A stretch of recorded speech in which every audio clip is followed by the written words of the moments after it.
Salut les biologistes, j'espère que vous allez bien. J'ai une nouvelle vidéo Environnement et développement durable EDD pour deuxième année sciences biologiques. نبداو على بركة الله. Définition: le développement durable, التنمية المستدامة, est un développement qui répond aux besoins des présents sans compromettre la possibilité pour les générations à venir de pouvoir répondre à leurs propres besoins. معناتها هي التنمية اللي تلبي لنا احتياجاتنا حنا دوكا في الحاضر بلا ما تمس إمكانية الأجيال اللي راهي جاية، وأيضا راح تكون مفيدة لنا حنا في الحاضر وللأجيال القادمة في المستقبل. Les objectifs de développement durable ODD أهداف التنمية sont un appel mondial à agir pour éradiquer la pauvreté de la planète et faire en sorte que tous les autres humains vivant dans la paix et la prospérité. يعني هي دعوة عالمية باه نقضيو على الفقر ونحميو الأرض تاعنا ونضمنوا انه الانسان يعيش في سلام ورخاء. Le développement doit équilibrer les aspects sociaux, économiques et environnementaux.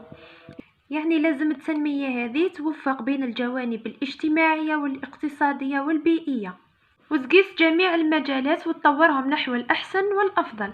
Pour nous laisser personne de côté, les pays se sont engagés à accélérer les progrès pour ceux qui sont le plus en retard. C'est pourquoi les ODD باه ما يبقى حتى واحد متخلف. الدول واش دارت؟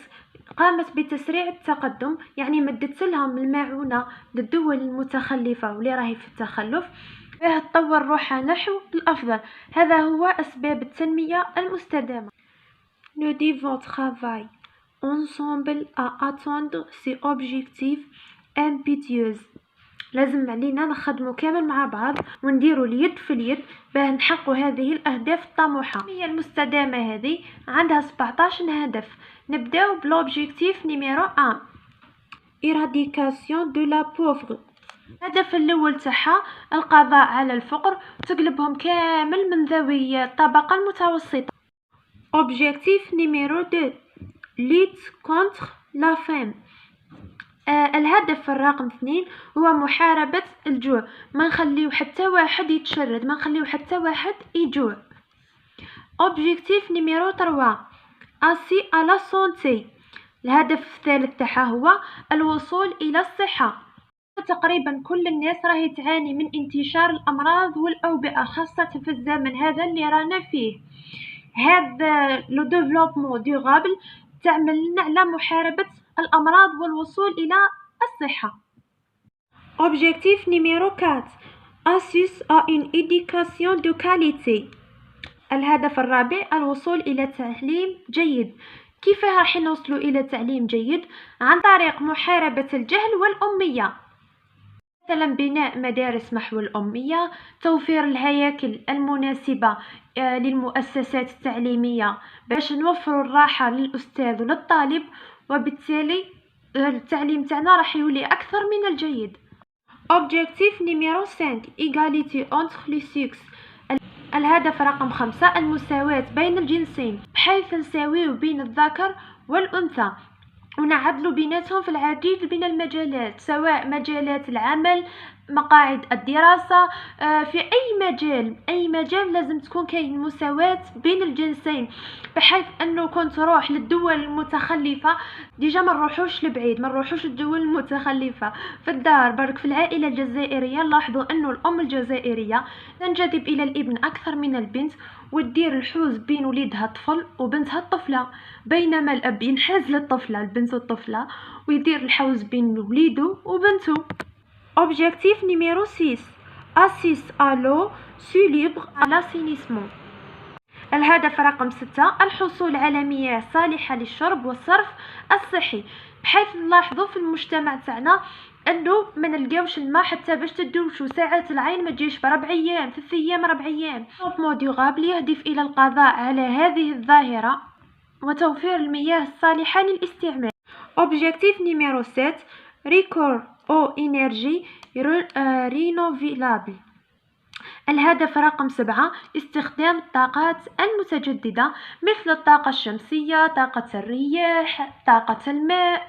مثلا الطاقة الشمسية فاش ممكن تفيدنا، نقدروا مثلا كما في الدول المتقدمة من الطاقة الشمسية يديروا لنا الكهرباء. Objectif numéro 8. Assist à des emplois du compte. الهدف رقم 8. الحصول على وظائف لائقة، بحيث نلاحظوا أن البطالة راهي منتشرة في كل مكان. نحاولوا نوفروا للشباب فرصة للعمل، وظائف مليحة يقدر بها الرجل أو المرأة يجيب لقمة العيش تاعهم منها. Objectif numéro 9. Bâtir une infrastructure résiliente, promouvoir une industrialisation. الهدف رقم 9. بناء بنية تحتية مرنة وتعزيز التصنيع. Objectif numéro 10. Réduction de l'inégalité. الهدف رقم 10. الحد من التفاوتات، جميع أنواع التفاوتات. Objectif numéro 11. Ville et communauté durable. الهدف رقم 11. المدن والمجتمعات المستدامة، يعني راهو يعزز فيهم وراهو يشجع فيهم. Objectif numéro 12. Consommation et production responsable. الهدف رقم 12. الاستهلاك والإنتاج المسؤولان. واش معناتها؟ معناتها راح يكون كاين توازن بين الاستهلاك والإنتاج، باسكو كون نبقاو غير نستهلكو ما ننتجوش، راح يجي نهار وين ما نلقاوش واش نزيدو نستهلكو، وكون نبقاو غير ننتجو ما نستهلكوش، راح يجي نهار وين راح يكون عندنا فائض في الانتاج وما نلقاوش وين نديروه. هذا واش معناه الاستهلاك والانتاج المسؤولان. Objectif numéro 13. lutte contre les changements climatiques. 13. مكافحة تغير المناخ، باسكو تغير المناخ المستمر، صباح برد كما رانا نلاحظوا في الوقت الحالي، الصباح طول الشمس، العشية يولي البرد، الجو تاعنا راهو متقلب، والتقلبات المستمرة للمناخ راح تؤدي إلى ظهور العديد من الأوبئة والأمراض. بين أسباب تغير المناخ هو أنه الهواء تاعنا ماهوش نظيف، ماهوش نظيف من مصانع السيارات والمداخن. سما باش نقضيو على تغير المناخ لازم نقضيو على الأسباب تاعو قبل. ما قدرناش نقضيو على الأسباب تاع تغير المناخ، على الأقل نديرو لها حل. Objectif numéro 14. Conserver et exploiter de manière durable les océans et les mers afin du développement durable. الهدف رقم 14. حفظ المحيطات والبحار واستخدامها لتحقيق التنمية المستدامة. كيف نحفظ المحيطات والبحار؟ نحفظوهم عن طريق أنه ما نلوثوهمش ونخليهم نظاف ونستخدموهم في التطور، بحيث أنه ماء البحر نقدر نديرو به العديد من الاختراعات. Objectif numéro 15. Vie terrestre. الهدف رقم 15. الحياة على الأرض. Objectif numéro 16. Justice et paix. الهدف رقم 16. العدل والسلام. كي ينتشر العدل والسلام بين أفراد المجتمع راح يخرج لنا مجتمع مسالم، وبالتالي الناس ينعموا بحياة هادئة ومستقرة وخالية من المشاكل. عندنا Objectif numéro 17. Partenariat pour la réalisation des objectifs. الهدف رقم 17.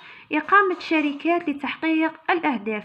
كي نديروا شركات راح يكون هناك ازدهار اقتصادي كبير، وبالتالي راح تحقق لنا جميع الأهداف السابقة التي تم ذكرها. Lors de la conférence internationale d'Addis Ababa, Éthiopie, en juillet 2015, la facture totale du développement a été chiffrée à 2500 milliards de dollars sur 15 ans. في المؤتمر الدولي في أديس بابا اللي جاي في إثيوبيا في جويلية 2015 قدرت فاتورة التنمية حوالي 2.5 تريليون دولار على مدى 15 عام. دي 2030 بحلول عام 2030 راح تكون جميع هذه الأشياء اتحققت. الجزائر الجديدة اللي هدرنا عليها عمي تبون في النشرة تاع 8. أواني نقصر بركة. L'essentiel 1. Assurer un logement et des services de bas pour tous au milieu côte et assurer un assainissement des quartiers d'études.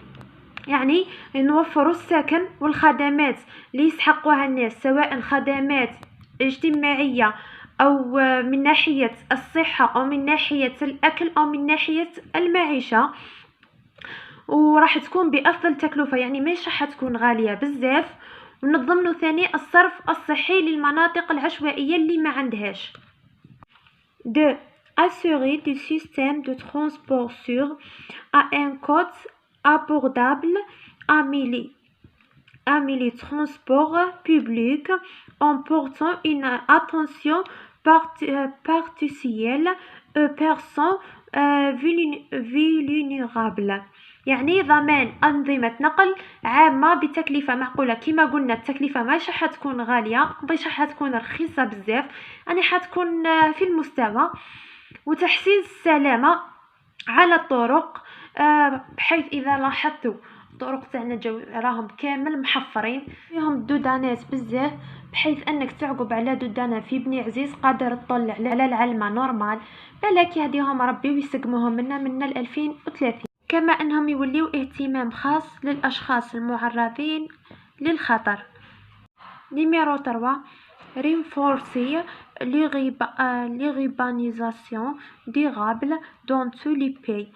Privilégier les planifications et gestion participative des établissements humains.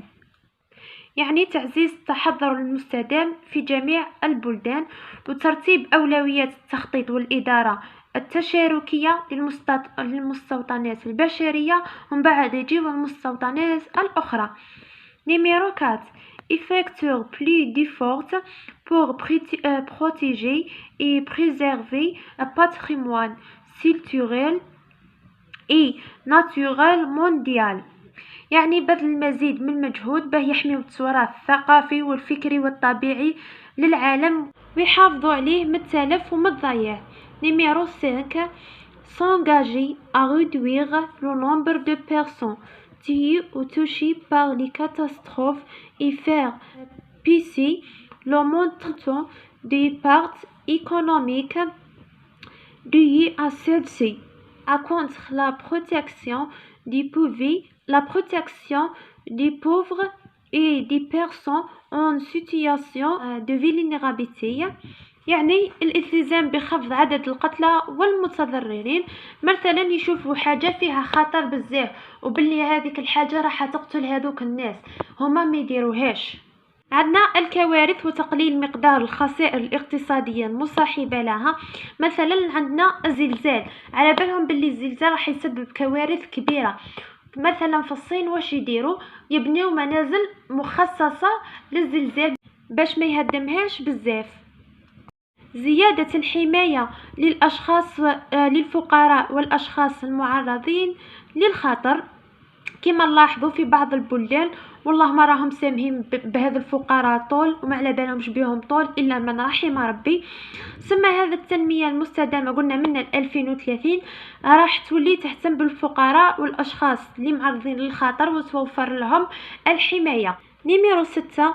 Réduire l'impact environnement négatif du ville et veiller à une bonne qualité de l'air et à une bonne gestion des déchets. تقليل الأثر البيئي السلبي للمدن، بحيث نلاحظوا أن المدن يكثر فيها العديد من الأشياء السلبية. مثلا تكون الهواء تاعها ماهوش نظيف نتيجة الواش، نتيجة لدخان السيارات والمصانع. يعني كما المدينة كما عندها إيجابيات عندها سلبيات ثاني. وضمان جودة الهواء وإدارة جيدة للنفايات. لاحظوا أنه في عديد من المدن النفايات ما يعاودوش يديروا لهم تدوير ويرميوهم برا، وهذا الشيء سبب لنا التلوث.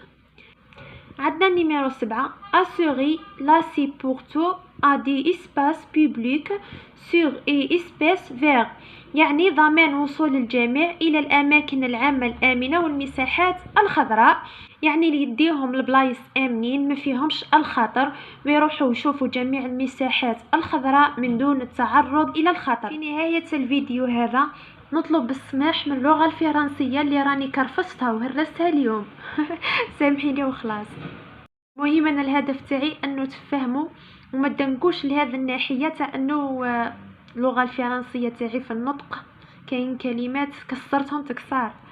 هذا الموديل هذا وش فيه برك. الدرس والملخص على صفحتي في الفيسبوك لبيولوجيست دي زد، صفحتي في الانستغرام لبيولوجيست دي زد، راح نخليهم لكم من تحت في صندوق الوصف. هكذا نكون وصلنا الى نهايه الفيديو. ما تنساوش ديروا جيم وتفعلوا زر الجرس ليصلكم الجديد. دمتم في رعاية الله.